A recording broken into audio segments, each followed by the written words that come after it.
YCP నేత గుడివాడ అమర్నాథ్ మాట్లాడుతున్నారు. ఇప్పుడు లైవ్లో చూద్దాం. వేదికగా రేపు ప్రమాణ స్వీకారం చేస్తానన్నటువంటి మాట ఎన్నికలకు ముందు మార్చి 5వ తారీఖున విశాఖపట్నంలో సమావేశం అయినప్పుడు వారు ప్రకటించినటువంటి దాని ప్రకారం రేపు జూన్ 4 ఫలితాలు వచ్చిన తర్వాత వారి ప్రమాణ స్వీకారం కూడా విశాఖపట్నం వేదికగానే ముఖ్యమంత్రిగా ప్రమాణ స్వీకారం చేస్తారని చెప్పి కూడా అందరూ కూడా ఆశిస్తూ రానున్నటువంటి కాలంలో మరింత మెరుగైనటువంటి పరిపాలన, మరింత మెరుగైనటువంటి సంక్షేమం, మరింత మెరుగైనటువంటి అభివృద్ధి రాష్ట్రంలో అందించి యువతకి ఉపాధికి సంబంధించి కానీ లేదా ఈ ప్రాంత భవిష్యత్తుకు సంబంధించి కానీ ముఖ్యంగా ఆంధ్రప్రదేశ్ రాష్ట్రంలో ఉన్నటువంటి అనేక ప్రాంతాల అభివృద్ధికి సంబంధించి కానీ గతం నుంచి ఏ రకంగా ప్రభుత్వం కట్టుబడి ఉందో, వైఎస్ఆర్ కాంగ్రెస్ పార్టీ కట్టుబడి ఉందో దానికి అనుగుణంగానే ముందుకు వెళ్తామని చెప్పి కూడా ఈ సందర్భంగా మరొకసారి మీ అందరికీ తెలియజేసుకుంటూ గడిచినటువంటి 2 నెలలుగా కష్టపడి పనిచేసినటువంటి ప్రతి ఒక్క వైఎస్ఆర్ కాంగ్రెస్ పార్టీ నాయకుడికి, కార్యకర్తకి, అభిమానులకి, శ్రేయోభిలాషులకి, ఇంత మండుటెండలో సైతం కష్టపడి పనిచేసినటువంటి ప్రతి ఒక్కరికి హృదయపూర్వకంగా కృతజ్ఞతలు, ధన్యవాదాలు తెలియజేసుకుంటూ ఇంత పెద్ద ఎత్తున ఓటింగ్కి తరలి వచ్చి వారి తాలూకా ప్రజాస్వామికంగా వచ్చినటువంటి హక్కుని వారు వినియోగించుకున్నటువంటి ప్రతి ఒక్క ఓటర్కి కూడా హృదయపూర్వకంగా వారికి కూడా కృతజ్ఞతలు, అభినందనలు తెలియజేసుకుంటూ సెలవు తీసుకుంటా ఉన్నా. Thank you.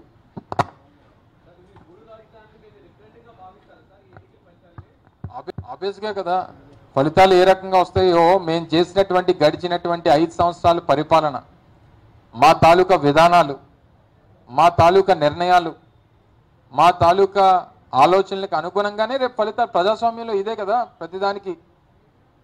ప్రతిదానికి ఎన్నికల్లో వచ్చినటువంటి ప్రజల తాలూకా తీర్పే మా తాలూకా నిర్ణయాలకి ఆ మార్కులు అనేటువంటివి అందరికి తెలిసినటువంటిది. సో డెఫినెట్గా దానికి అనుకూలంగానే ఉంటుంది అనేటువంటిది ప్రజలు ఆ రకమైనటువంటి తీర్పు ఇచ్చారు. ఆ రకంగా తీర్పు ఉండబోతుంది. ఫలితాలు అనేటువంటివి ఎలాగ అందరూ వేచి ఉండాల్సినటువంటి అవసరం ఉంది.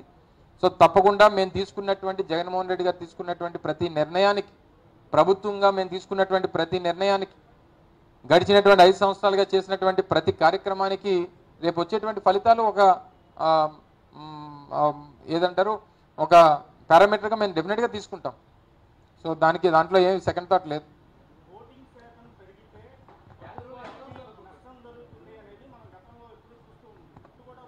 నువ్వు కొంచెం లేట్ అయ్యావు, నేను స్టార్టింగ్లో మిస్ అయిపోయాను. నువ్వు అందుకని ఫస్ట్ రీల్ నుంచి సినిమా చూడాలి నువ్వు, అందుకని నీకు మిస్ అయిపోతావు. ఫస్ట్లోనే చెప్పాను, నేను స్టార్టింగే దాంతో చెప్పాను. సో ఏదేమైనా అంటే ఓటింగ్ పర్సంటేజ్ పెరిగినప్పుడు ప్రతిపక్షాలు ఏమనుకుంటారంటే ఎక్కువ మంది జనం వచ్చి ఓటేస్తారు కాబట్టి ప్రభుత్వం మీద వ్యతిరేకత ఉంది కాబట్టి వేస్తారు అనుకోవచ్చు. ఏం జగన్మోహన్ రెడ్డి గారు చేసినటువంటి కార్యక్రమాలు చూసి తప్పకుండా జగన్మోహన్ రెడ్డి గారు మొదటి నుంచి ఏం చెప్తున్నారు, నా ప్రభుత్వం వల్ల మీ కుటుంబానికి మేలు జరిగితే నాకు వచ్చి మీరు మాకు మద్దతు ఇవ్వండి అని చెప్పినటువంటి మాట గడిచినటువంటి అనేక సందర్భాల్లో జగన్మోహన్ రెడ్డి గారు ప్రతి సంవత్సరం ప్రతి సమావేశంలో చెప్తా ఉన్నారు. సో మాకు ఉన్నటువంటి రిపోర్ట్స్ ప్రకారం 100% ఈ రాష్ట్రంలో 185% కుటుంబాలకి ఈ ప్రభుత్వం మేలు చేసింది. అది అనేక పథకాల ద్వారా, అనేక ప్రభుత్వ నిర్ణయాల ద్వారా 185% మందికి మేలు చేసినటువంటి ప్రభుత్వం. సో డెఫినెట్గా మరి 80% మేలు చేసినప్పుడు 82% పోలింగ్ అయినప్పుడు మాకు మంచి జరిగింది, మాకు ప్రజలు ఓట్లేశారు, ఆ పర్సంటేజ్ పెరిగిందని చెప్పి ఆశిస్తూ ఉన్నాం.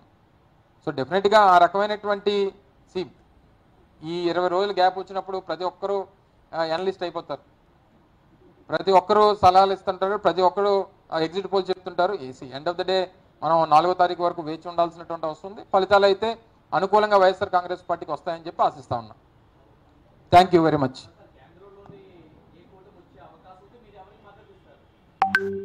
మాది ఫస్ట్ నుంచి జగన్మోహన్ రెడ్డి గారు మొదటి నుంచి మా స్టాండ్ ఒకటే. మేము ఆశించేటువంటిది ఏ రాజకీయ పార్టీకి పూర్తి స్థాయిలో వారికి మ్యాజిక్ ఫిగర్ దాటకూడదు అనేటువంటిది మా తాపత్రయం. రాష్ట్ర ప్రజలు, రాష్ట్ర భవిష్యత్తు దృష్టిలో పెట్టుకొని మేము అది కోరుకుంటా ఉన్నాం. అది ఎవరైనా సరే వైఎస్ఆర్ కాంగ్రెస్ పార్టీకి వచ్చేటువంటి 22, 23 సీట్లు, వైఎస్ఆర్ కాంగ్రెస్ పార్టీకి వచ్చేటువంటి సీట్లు ఏవైతే ఉన్నాయో వారి అవసరం వైఎస్ఆర్ కాంగ్రెస్ పార్టీ అవసరం వారికి పడాలనేటువంటిది మా తాపత్రయం. అప్పుడు రాష్ట్రానికి సంబంధించినటువంటి ప్రధానమైనటువంటి అంశాలు వాటితో ముడిపెట్టి అవి మనం సాధించుకొని వారికి మద్దతు ఇస్తామనేటువంటిది 2019లో చెప్పాం, రేపు కూడా చెప్తా ఉన్నాం. సో అది ఎల్లయ్యామని పుల్లయ్యామని అనేటువంటి మాట జగన్మోహన్ రెడ్డి గారు చెప్పారు. సో దానికి చాలా క్లారిటీగా ఉన్నాం, అది అలాగే జరగాలని చెప్పి అందరూ కోరుకున్నాం. ఎక్కడ ఉంది కాంగ్రెస్ పార్టీ?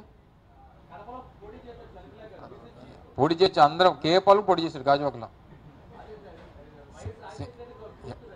ఉండమంటే తప్పలేదు. చాలా మంది హరికృష్ణ గారు ఎన్టీ రామారావు గారు కొడుకే కదా, 96లో ఆయన పొడి చేశాడు. అన్నా తెలుగుదేశం అని చెప్పి ఏదో పార్టీ పెట్టి ఆయన పొడి చేశాడు. తర్వాత ఇంకోరు పొడి చేశారు, చాలా మంది పొడి చేశారు.